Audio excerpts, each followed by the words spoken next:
Welcome to your custom deep dive. Mhm. Today we're looking at a stack of research that highlights this terrifying biological irony called the calcium paradox. Yeah, it's a really stark paradox when you look at the sources. Right, because you swallow a calcium supplement thinking it's just this straightforward win for your skeleton.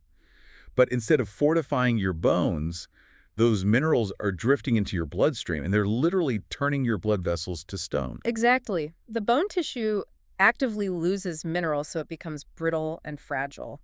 And then at the exact same time, you get these dangerous calcium deposits building up right in your vascular walls. It's wild. You're essentially starving the skeleton while You're while suffocating the heart, yeah. Okay, let's unpack this because on the surface, I mean, it sounds like the body's just totally failing at basic logistics. It does seem that way at first glance. Right. Like if I'm giving my body the exact mineral it needs for bone density, why on earth is it depositing it in the arteries?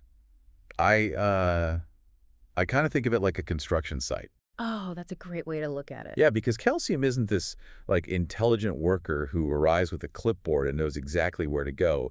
It's just a massive pile of bricks dumped in the front yard. Precisely. It's an entirely passive building block. Without a foreman or blueprints, those bricks don't build a house. They just block the driveway.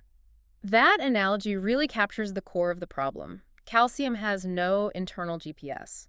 The mere fact that a mineral enters your digestive tract does not mean it gets a VIP pass directly to your skeletal system. So it just wanders around. Well, it simply enters the bloodstream and waits for instructions. And if those instructions never come, it just precipitates out of the blood. It accumulates where it shouldn't, which is typically in soft tissues or arterial walls. But wait, if the body is smart enough to break down complex proteins and, filter microscopic toxins, why is it so incompetent in managing a basic mineral? Like, who is actually supposed to be the foreman for these bricks? Well, see, the body isn't incompetent. It's just reacting to an incomplete supply chain. The foreman isn't just a single entity, it's a whole complex biological system. Okay, so following the construction analogy, what's the rest of the crew doing?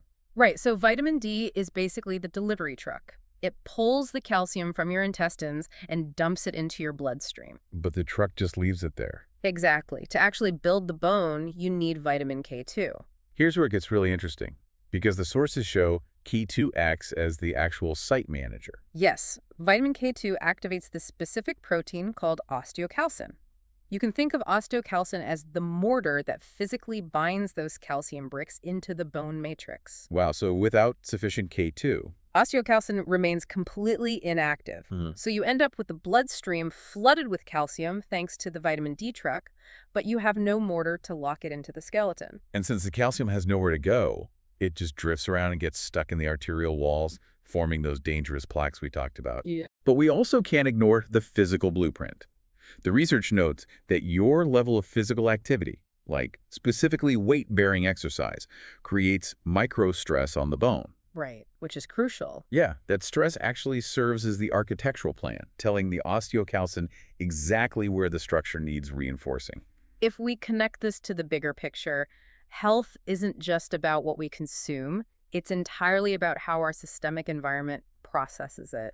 Your hormones, kidney function, and overall metabolism all dictate this very delicate balance. So what does this all mean? I mean, for you, the listener, if you're standing in your kitchen right now looking at a bottle of standard calcium pills recommended by a doctor, It means we have to completely reevaluate the whole idea of single ingredient nutrition. The calcium molecule alone is functionally useless and honestly potentially hazardous without context. right, you can't just take the pill and be done with it. No, proper supplementation requires controlling multiple variables. The specific amount of calcium, the timing of the dose, the molecular form of the supplement, and critically, what you are combining it with. Because taking a massive dose of isolated calcium without its biological partners doesn't fix a deficiency. It literally just creates a vascular traffic jam. Precisely. And the research warns that ignoring this context leads to the most common mistake people make when supplementing. Which actually sets the stage for those 5 essential rules for proper intake that are outlined in the sources. Yeah, and while we'll have to explore the specifics of those 5 rules in a future deep dive, the foundational takeaway remains the same. You cannot force biology. Calcium really needs that highly coordinated biological context to actually benefit bone health. rather than just harming your vascular walls. Absolutely. Which leaves us with a pretty massive question to chew on as we wrap up. If calcium, which is arguably the most famous universally prescribed bone builder out there, is completely helpless without a precise supporting cast of vitamins, hormones, and physical activity, Yeah. how many other popular, simple, single-ingredient supplements are we taking right now that are totally useless without their broader biological context? Just think about that next time you're staring at an isolated pile of bricks in your medicine cabinet. If you're taking like 3 standard calcium pills every morning just to hit your 1,200 milligram daily target, you might actually be dangerously overloading your system. Yeah, you really might be. Right. So today's deep dive tackles this massive blind spot we found in a recent nutrition text regarding calcium supplementation. I mean, our mission here is to fundamentally change how you calculate your daily intake so you aren't doing more harm than good. It really requires a total shift in perspective, honestly. Yeah. Because the 1,000 to 1,200 milligram recommendation you see everywhere, Yeah. it's not a quota for your pill routine. It's actually the target for your total daily intake from every single source combined. See, my default logic, and I know I'm not alone here, was always just simple arithmetic. The bottle says 400 milligrams a pill. I need 1,200, so, I take 3. Right. It seems perfectly logical. But if that target is a cumulative total, taking 3 pills on top of a normal diet is, well, it's like pouring a full pitcher of water into a glass without checking if the glass is already half full. It's just going to overflow. Exactly. It makes a mess. That analogy captures the danger perfectly. The core rule from the text is that supplements only exist to close a specific deficit. Right. They are the gap fillers, Yeah. not the foundation. The mistake happens because most people calculate their baseline at 0, basically treating the food they eat as invisible. Wait, hold on, though. Assuming a baseline of 0 kind of makes sense if you aren't, like, actively tracking your macros every day. Are we really getting that much calcium from a standard diet? Oh, definitely. I mean, it sounds high for someone who isn't chugging milk with every single meal. You'd be surprised how fast it adds up in the background. The source actually breaks down some standard dietary stats. Like a single glass of milk gives you about 300 milligrams. Okay, that's a decent chunk. And a serving of cheese adds another 200 to 250. Even just a standard serving of curd provides up to 200 milligrams. Oh, wow. Yeah, so when you tally that up, an ordinary day of eating can effortlessly yield 600 to 800 milligrams Yep. before you even unscrew a pill bottle. Which means someone could easily be, 80% of the way to their daily goal just from breakfast and a midday snack. Very easily, yeah. So following my old 3-pill strategy would just drop this massive, unnecessary load of synthetic calcium into the mix. What actually happens then? Well, that physiological bottleneck is where the text issues a major cautionary warning. If your diet is already giving you 800 milligrams and you mindlessly swallow another 1,000 in supplement form, you create a severe overkill scenario. Because your body isn't just a passive storage unit. Exactly. When you flood your gut with that much calcium all at once, your intestinal receptors get completely overwhelmed. So what happens to all that excess? Does the body just flush it out? I mean, some of it passes, yes, which is frankly just a waste of money. Yeah, expensive urine. Right. But the real concern is that the unabsorbed calcium can end up circulating and depositing in soft tissues. Wait, soft tissues? Like where? Like your arteries or your kidneys, Yeah. rather than actually making it into your bones. Oh, that sounds dangerous. It is. You are forcing the body to deal with a sudden, massive spike that it simply wasn't designed to process all at once. Okay, so the takeaway for you listening is that the order of operations matters entirely. Tomorrow morning, before you instinctively reach for that supplement bottle, just mentally tally your breakfast and lunch. Yeah, calculate your dietary calcium first. Right, and only use a pill to bridge whatever tiny gap remains. Don't count your pills, count your total daily calcium. Treating those pills as a finishing touch rather than a primary source is, a small behavioral change that protects your system from that dangerous overload. Totally. There is one more curveball the source text throws at us, though. Oh, the second rule. Yeah, it mentions a second rule regarding how calcium is absorbed, which leaves us with a pretty critical question to ponder. We just spent this entire deep dive figuring out how to perfectly calculate your intake so you aren't overloading the system. Right. But what if your internal absorption process is just flawed? Yeah, what if it's broken? Exactly. Even if you calculate your food and your gap filler pills flawlessly, what if your body's mechanisms aren't actually keeping any of it? Something to think about. Millions of people swallow a massive, 1,000 milligram calcium pill every morning to protect their bones. Right, thinking they're doing a good thing. Yeah, but what if I told you the body physically rejects half of it before you even finish breakfast? Welcome to today's deep dive. Glad to be here. We've got a stack of nutritional guidelines and clinical notes in front of us, and our mission is to, well, extract the absolute essential rules of calcium supplementation for you. Exactly. We're breaking down how to maximize the benefits and stop inadvertently flushing this crucial mineral. Right. So, I mean, it's a surprisingly complex process. We tend to view our digestive tract as this, simple funnel. Yeah, like whatever goes in automatically gets used. Exactly. But it functions much more like a highly regulated chemical processing plant. It has strict limits on its processing bandwidth. Okay, so before we even look into what kind of calcium you should be taking, we need to talk about that bandwidth. The absolute golden rule we found across all these notes is a hard limit. Never take more than 500 milligrams in a single dose. Which is where that 1,000 milligram breakfast habit completely falls apart. It's just too much at once. Way too much.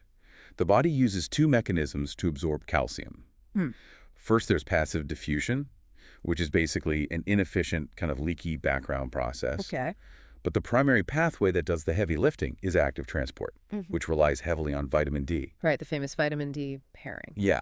But the catch is that this active transport pathway saturates incredibly quickly.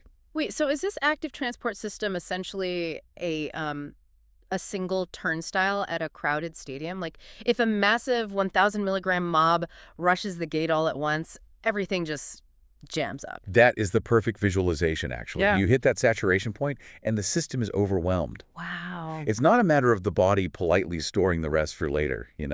Your absorption efficiency just plummets. So it just goes to waste. Completely. The excess calcium passes right through your GI tract, which is what causes the cramping and discomfort a lot of people complain about. Okay, so splitting the dose solves the traffic jam at the absorption turnstile.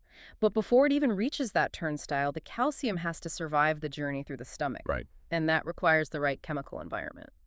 This is where understanding the actual form of your supplement is crucial. If you look at the pharmacy shelf, the two primary forms are calcium carbonate and calcium citrate. I feel like I see carbonate everywhere. You do, but calcium carbonate is an alkaline compound. It fundamentally demands a highly acidic environment to break down into a form the body can actually absorb. Which means it has to be taken with food. Right, since eating triggers that stomach acid production. Exactly. But wait, what if someone is casually popping a calcium carbonate pill with just a glass of water before bed? Like on an empty stomach? Are they essentially wasting their time? Well, it's not an absolute zero, but you're getting a mere fraction of the biological value. Yeah. Without that acid, the carbonate can't properly dissociate. You're swallowing the mineral, but your body can't access it. That is so frustrating. It is. Conversely, calcium citrate is much less dependent on acidity. You can take it with or without food. So if you're someone dealing with stomach issues or maybe taking heartburn medication that, actively suppresses stomach acid, citrate is really the only viable option. That's the key takeaway. You have to match the chemistry of the pill to the environment of your stomach at that specific moment. Okay, let's unpack this. We've split the dose to bypass the 500 milligram bottleneck, and we've matched the form to our meals. But looking at these notes, calcium doesn't operate in a vacuum. Not at all. It actually causes major problems with other things hanging out in the digestive tract. Yeah, it's highly reactive. Yeah. Calcium actively interferes with the absorption of essential minerals like iron and zinc. I've always heard it described as a bully mineral that just elbows other nutrients out of the way. But what's actually happening at a chemical level? It's a bit more insidious than just elbowing them out. Calcium chemically binds directly to certain substances in your gut, including vital medications like specific antibiotics and thyroid hormones. Wait, really? Yeah.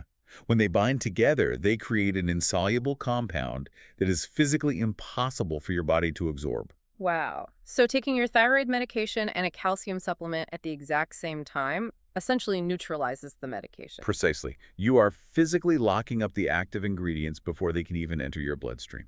That's dangerous. It really is. It is absolutely vital to space out your calcium intake from these other pills by several hours to avoid that interaction. All right, let's lock in the crucial takeaways for you. Respect the 500 milligram limit to avoid jamming the absorption turnstile. Right. Keep it small. Match your calcium form to your meals. Carbonate demands the acid from food, while citrate is flexible. And finally, isolate your calcium by a few hours from other meds to prevent them from chemically binding and neutralizing each other. It really reinforces that supplementation isn't just about what you take, but the specific chemical environment you create when you take it. It completely reframes how I look at my medicine cabinet.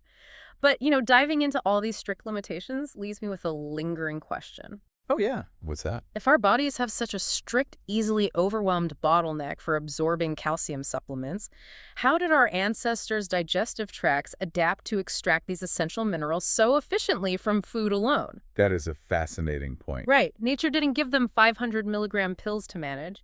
We'll leave you to ponder that one. And joining me to unpack all this data is our resident expert. Hey, everyone. It's great to be here. So you have probably seen the commercials. I mean, the ones featuring those vibrant, silver-haired actors jogging on a beach, downing a giant glass of milk, or, swallowing a pill the size of your thumb. Oh, yeah. The messaging is always aggressively simple. It's basically bones weak, Mm-hmm. add calcium, problem solved. Exactly. It's presented as this universally safe fix.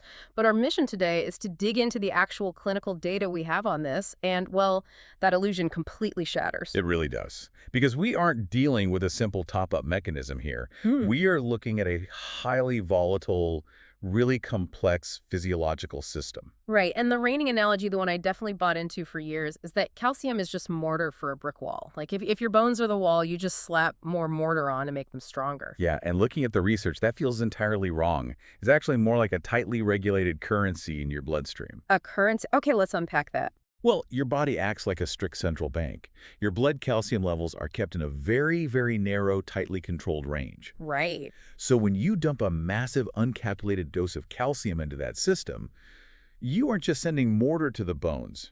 You're basically flooding the economy. And the body has to scramble to figure out what to do with all that excess. Exactly. And that's where the more is better culture Right. in the supplement aisle gets dangerous. The data lays out a much smarter approach, requiring, specific calculations. So let's get into the mechanics of that smart approach. First off, form matters, right? It's not all just uniform chalk. Far from it. You generally see two main forms on the shelf. You've got calcium carbonate and calcium citrate. Okay, and what's the difference? Well, carbonate is cheap and common, but it requires a highly acidic environment to break down. If you don't take it with a meal, your stomach acid just isn't high enough. So it basically passes right through your digestive tract unused. Yeah, exactly. It's totally wasted. Wow, so you're literally flushing money down the drain. What about citrate? So citrate doesn't rely on stomach acid, meaning you can take it on an empty stomach. But there is a biological catch for both forms. Oh, what's the catch? Your body's absorption pathway gets bottlenecked. It can really only process about 500 milligrams of calcium at one single time. Wait, really? So if you take a giant 1,000 milligram pill. The entire second half of that dose is largely wasted, yeah. Okay, hold on. If my body just wastes it, why is it actually dangerous? I mean, wasting money is annoying, but we've always assumed over-the-counter vitamins are totally safe because, you just pee out the extra. Not exactly. And this is where that currency analogy becomes critical. When you flood the bloodstream with calcium, it doesn't just magically disappear. Right. If your biological systems are compromised, that excess calcium precipitates out of your blood and actually deposits into soft tissues. Okay, that sounds ominous. Soft tissues like what? We need to be specific about the mechanisms of harm here. The major ones are the kidneys and the cardiovascular system. Yeah. Let's take the kidneys, for example. They're your body's filtration plants, right? Yeah, of course. If you are a person prone to kidney stones, taking massive uncalculated doses of calcium means your kidneys are suddenly forced to filter highly concentrated calcium directly from the blood. Oh, I see where this is going. Yeah, it crystallizes in the urinary tract. You are literally building the stones you're trying to avoid. That is wild. By trying to proactively treat your bones, you're accidentally weaponizing your kidneys. Precisely. And it doesn't just stop there. Calcium is also kind of a bully in the digestive tract. A bully? How so? Well, it competes for absorption. If you take calcium at the exact same time as, say, an iron or zinc supplement, they actually fight for the same receptors in the gut. And let me guess, calcium usually wins. It almost always wins, meaning you could become deficient in other essential minerals just by taking your calcium at the wrong time. Man, but I want to circle back to the real danger zones, though, because the data specifically flagged parathyroid disease as a massive red flag. Why is that? Because the parathyroid glands are the actual thermostats for that calcium economy we mentioned. They release hormones that tell your bones to release calcium into the blood, or they tell your kidneys to hold on to it. Okay, so if you have parathyroid disease, that thermostat is basically broken, Exactly. Your blood calcium might already be dangerously high. Adding an over-the-counter supplement on top of that can trigger hypercalcemia. which causes severe neurological and cardiac issues. Yes, it's very dangerous. So for anyone with kidney issues, parathyroid conditions, or even just a history of elevated blood calcium, a medical consultation isn't just like a polite suggestion. No, it is a strict non-negotiable rule before taking this stuff. You have to calculate your overall dietary intake first. Like figuring out how much you are already getting from leafy greens or dairy. Exactly. Only then do you bridge the gap with a supplement. The entire goal is physiological balance, not maximum consumption. Right. You aren't blindly consuming a product. You are managing an active ecosystem. It means calcium works where there is genuine understanding, not just where there is the biggest advertising budget. Well said. Yeah. You really need to respect the pharmacology of a supplement, even if it's sold right next to the toothpaste. It really makes you rethink the entire medicine cabinet. I mean, if we have so fundamentally misunderstood a supplement as common as calcium, what other simple daily vitamins sitting on your shelf right now might actually require a much smarter approach? Like, are we entirely mishandling things like vitamin D or magnesium without even realizing it? Something to think about. Thanks for joining us for this deep dive, and we'll catch you next time.